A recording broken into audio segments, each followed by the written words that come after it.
আসসালামু আলাইকুম আরহামাতুল্লাহি ওয়াবারাকাতু।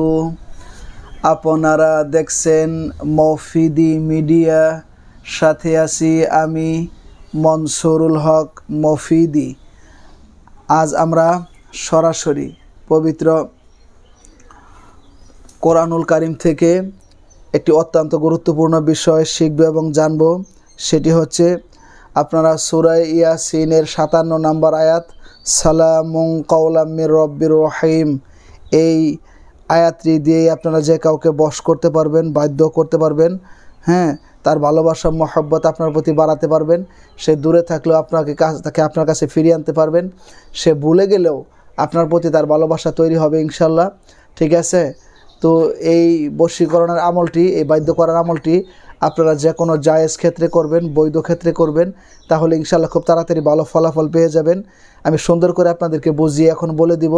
যদি ভিডিওটি বুঝতে কোনো সমস্যা হয় অথবা সরাসরি এই 30 পারা কোরআনুল কারীম থেকে যে কোনো বিষয় শিখতে, জানতে, বুঝতে এবং যে কোনো বিষয়ের তদবির করাতে, যে কোনো বিষয়ের কাজ করাতে যদি বিশ্বের যে কোনো প্রান্ত থেকে যদি আপনাদের প্রয়োজন হয়, তাহলে ভাই হিসাবে এবং বন্ধু হিসাবে অথবা আপনার যে কোনো আপনজন হিসাবে এই মফিদি মিডিয়ার প্রত্যেকটা ভিডিওতে সরাসরি আমার মোবাইল নাম্বার দেওয়া আছে। চাইলে আপনি যোগাযোগ করে মনের কথাটা আমাকে জানাতে পারেন ইনশাল্লাহ। আমার মোবাইল নাম্বারটি আপনাদেরকে আমি একটু মুখে বলে দিচ্ছি, যাতে কোনো প্রতারক চক্র আমার ভিডিওতে অন্য কোনো নাম্বার দিয়ে আপনাদের সাথে 2 নাম্বারই করতে না পারে। আমার মোবাইল নাম্বারটি হচ্ছে 01725357513। এই মফিদি মিডিয়ার প্রত্যেকটা ভিডিওতে সরাসরি আমার এই মোবাইল নাম্বার দেওয়া আছে। আমার এই একটি নাম্বার, আপাতত আর দ্বিতীয় কোনো নাম্বার নেই। ঠিক আছে?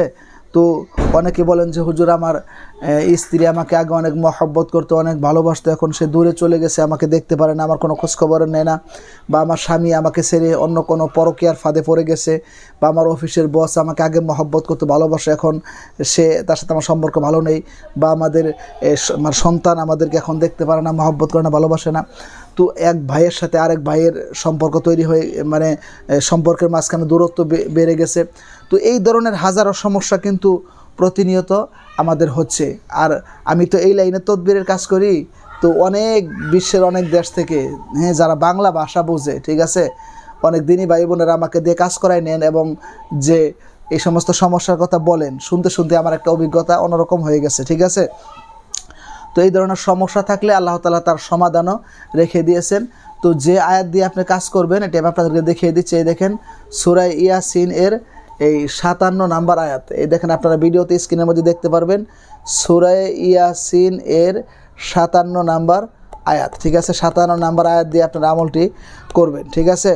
তো এই আয়াতটি হচ্ছে সালামুন কাওলাম মির রব্বির রহিম, সালামুন কাওলাম মির রব্বির রহিম।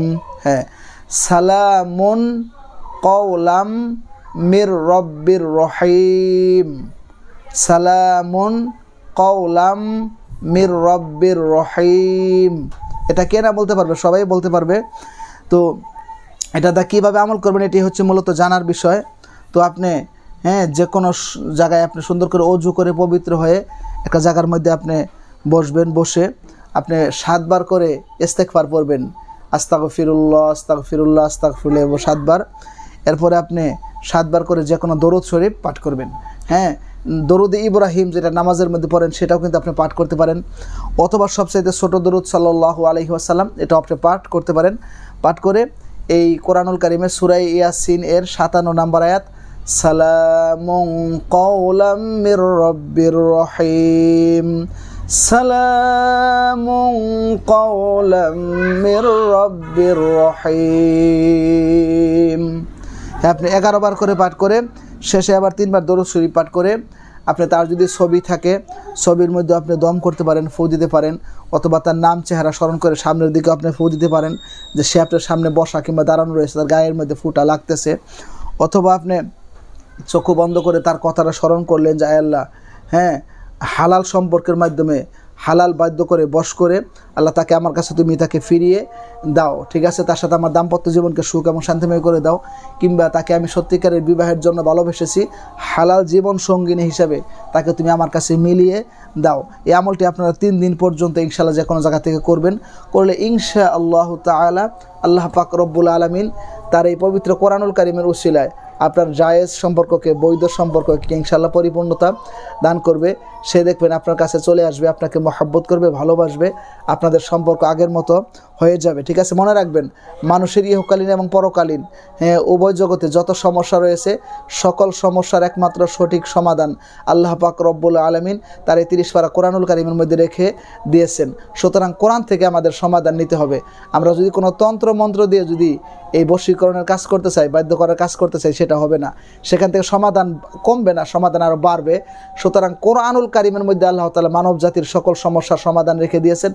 যত বিষয়ের যত সমস্যা রয়েছে, সকল সমস্যার একমাত্র সঠিক সমাধান আল্লাহ তাআলা তার এই 30 পারা কোরআনুল কারীমের মধ্যে রেখে দিয়েছেন। সমাধান চাও যদি জীবনে মরণে, খুঁজে নাও, বেছে নাও, চোখ রাখো কোরআনে, ঠিক আছে। কোরআন থেকে আমাদের সকল সমস্যার সমাধান নিতে হবে। কোরআন থেকে কাজ করলে আপনার কাজ যতটুকুনি হোক আপনার কোনো গুনাহ হবে না, কিন্তু কুফরি দ্বারা করলে আপনার দুনিয়াও বরবাদ, পরকালও বরবাদ, খসিরত দুনিয়া ওয়াল আখিরা, আপনার উভয় জগতে আপনি ক্ষতিগ্রস্ত হয়ে যাবেন, ঠিক আছে। আপনার উপর আল্লাহ তাআলার পক্ষ থেকে লানত চলে আসবে। তো সেই জন্য কোরআন থেকে আমাদের সকল সমস্যার সমাধান নিতে হবে, তাহলে দ্রুততার সাথে আমরা সমাধান পেয়ে যাব, ঠিক আছে। তো আবারও বলছি যে বিশ্বের যে কোনো প্রান্ত থেকে সরাসরি আমার সাথে যুক্ত হয়ে মনের কথাটা আমাকে জানাতে পারেন। মফিদি মিডিয়ার প্রত্যেকটা ভিডিওতে সরাসরি আমার মোবাইল নাম্বার দেওয়া আছে ইনশাআল্লাহ, ঠিক আছে। তো যদি ভিডিওটি আপনাদের কাছে সামান্য একটু ভালো লেগে থাকে, যারা কোরআনকে ভালোবাসেন, ভিডিওটিতে একটি লাইক দিয়ে দিবেন এবং কমেন্টস বক্সে অবশ্যই আল্লাহ মহান লিখে যাবেন। এবং যদি শেয়ার করতে পারেন, শেয়ার তো আর সবাই করতে পারেন না, যদি অনেকে করতে পারেন তাহলে অনেক সোশ্যাল মিডিয়াতে শেয়ার করে দিবেন এবং সাবস্ক্রাইব করে এই মফিদি পরিবারের সদস্য হয়ে আপনাদেরকে থেকে যাওয়ার জন্য বিনীতভাবে অনুরোধ করছি। তো যারা এই ধরনের সমস্যার মধ্যে রয়েছেন, স্বামী স্ত্রী নিয়ে কিংবা সন্তান নিয়ে বা বিয়ের জন্য কাউকে ভালোবাসছেন তাকে নিয়ে, বা বিভিন্ন হাজারো সমস্যা যদি আপনাদের থাকে, আল্লাহ তাআলা সকল সমস্যা যাতে কোরআনের উসিলায় সমাধান করে দেয়, হ্যাঁ, সেই প্রত্যাশা আজকের মতো এখানে বিদায় নিচ্ছি। আসসালামু আলাইকুম ওয়া রাহমাতুল্লাহি ওয়া বারাকাতুহু।